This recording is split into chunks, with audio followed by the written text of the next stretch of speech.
सर्वेभ्यो नमस्कारः।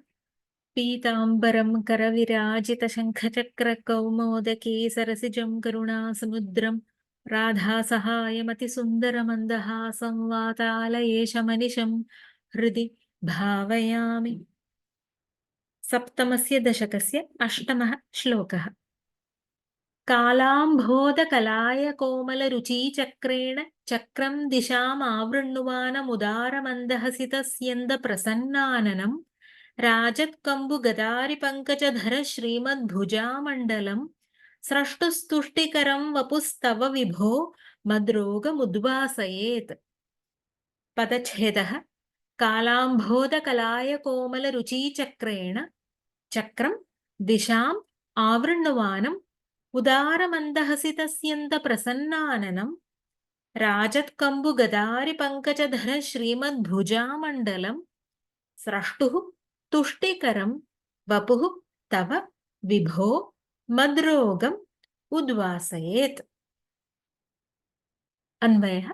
हे विभो, कालाम्भोदकलाय कोमलरुचिचक्रेण दिशां चक्रम् आवृण्वानम् उदारमन्दहसितस्यन्दप्रसन्नाननं राजत्कम्बुगदारिपङ्कजधर श्रीमद्भुजामण्डलं स्रष्टुः तुष्टिकरं तव वपुः मद्रोगम् उद्वासयेत्। पुनरपि भगवत्स्वरूपं वर्णयन् कविः प्रार्थयते। प्रार्थनास्ति तव वपुः मद्रोगम् उद्वासयेत्। वपुः दिव्यमङ्गलविग्रह। कीदृशं तव वपुः? विशेषणानि सन्ति। कालाम्भोदकलाय कोमलरुचिचक्रेण दिशां चक्रम् आवृण्वानम् उदारमन्दहसितस्यन्दप्रसन्नाननं राजत्कम्बुगदारिपङ्कजधर श्रीमद्भुजामण्डलं स्रष्टुः तुष्टिकरं तव वपुः। एकैकं पश्यामः। हे विभो, हे सर्वशक्त, हे सर्वशक्तिसम्पन्न। कालाम्भोदकलाय कोमलरुचिचक्रेण दिशां चक्रम् आवृण्वानं वपुः।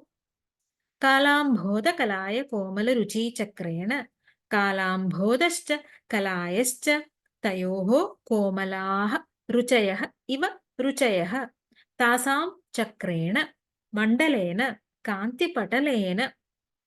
कालः कृष्णवर्णः, अम्भोदः अम्भः जलं ददातीति।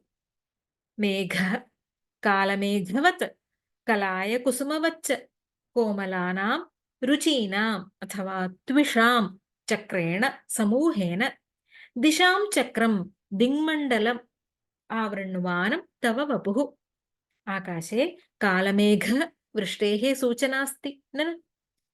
कालाम्भोदः शीघ्रवृष्टिप्रदः, तद्वत् भगवद्वपुरपि शीघ्रफलप्रदमिति, शीघ्र अभीप्सितफलप्रदमिति कालाम्भोदवतिति प्रथमोपमया सूचितम्। एवं कलाय कुसुमवतिति द्वितीय उपमया भगवद्वपुषः सौकुमार्यातिशयत्वं व्यञ्ज्यते। दिशां चक्रं कालाम्भोदकलाय कोमलरुचिचक्रेण दिशां चक्रं दिङ्मण्डलम् आवृण्वानम् आच्छादयत् वपुः। भगवतः वपुषः श्यामवर्णकान्तिः सर्वत्र प्रसृता इति भावः। अग्रे उदारमन्दहसितस्यन्दप्रसन्नाननम्, उदारं सुन्दरम् अतिमनोहरं यत् मन्दहसितं तस्य स्यन्दः तेन प्रसन्नम् आननं यस्य तत्।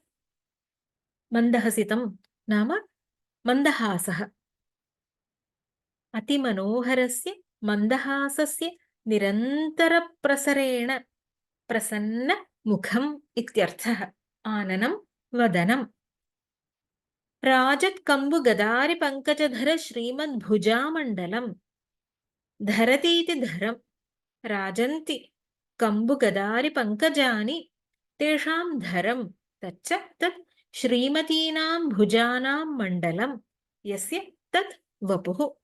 विराजतां कम्बुगदारिपङ्कजानां शोभमानानि पाञ्चजन्यकौमोदकी सुदर्शनपङ्कजानि धरमाणं यत् श्रीमद्बाहुचतुष्टयं तद्वत्। भुजा इति अत्र स्त्रीलिङ्गे। पुनः कीदृशं वपुः? स्रष्टुः तुष्टिकरं। स्रष्टुः ब्रह्मणः तुष्टिकरं तुष्टिं कुर्वत्। सन्तोषकरं ब्रह्मदेवस्य सन्तोषदायकं। तव वपुः भगवतः विष्णोः वपुः दिव्यमङ्गलविग्रहः शरीरं मद्रोगम् उद्वासयेत्। मम रोगं मम अनन्यशरणस्य आन्तरान् बाह्यांश्च सर्वानपि आमयान् बाह्याभ्यन्तरं च आमयसमूहं रोगसमूहम् उद्वासयेत् नाशयेत् दूरीकुर्यात् अपाकरोतु उच्चाटयेत् इति। वसुधातोः ण्यन्तात् उत्पूर्वात् प्रार्थनायां लिङ्लकारे परस्मैपदे प्रथमपुरुषैकवचनं रूपम्। यदि मम मनसि त्वद्रूपम् आविर्भवेत् तर्हि मद्रोगाः पलायेरन् इति भावः। नारायणीये प्रथमे दशके द्वितीये दशके च एवंविधं भगवतः रूपवर्णनं वयम् अधीतवन्तः। तत्ते प्रत्यग्रधाराधरललितकलायावलीकेलिकारम्। पुनः सूर्यस्पर्धिकिरीटमूर्ध्वतिलकप्रोद्भासि फालान्तरम्। केयूराङ्गतकङ्कणोत्तम महारत्नाङ्गुलीयाङ्कित श्रीमद्बाहुचतुष्कसङ्गत गदाशङ्खारिपङ्केरुहाम्। सारं पश्यामः।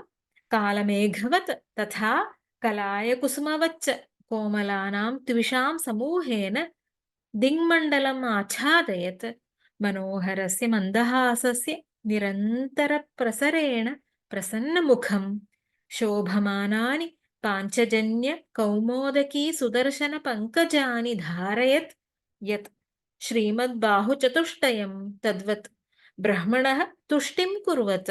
भगवतः विष्णोः दिव्यमङ्गलशरीरम् अनन्यशरणस्य मम बाह्यानाभ्यन्तरांश्च रोगान् नाशयेत् इति। श्लोकं पठामः। कालाम्भोदकलाय कोमलरुचीचक्रेण चक्रं दिशामावृण्वानमुदारमन्दहसितस्यन्दप्रसन्नाननं राजत्कम्बुगदारिपङ्कजधर श्रीमद्भुजामण्डलं स्रष्टुस्तुष्टिकरं वपुस्तव विभो मद्रोगमुद्वासयेत्। ॐ सर्वे भवन्तु सुखिनः सर्वे सन्तु निरामयाः सर्वे भद्राणि पश्यन्तु मा कश्चित् दुःखभाग् भवेत्। ॐ शान्ति शान्ति शान्तिः। हरि ओं श्रीगुरुभ्यो नमः। हरि ओं। धन्यवादः।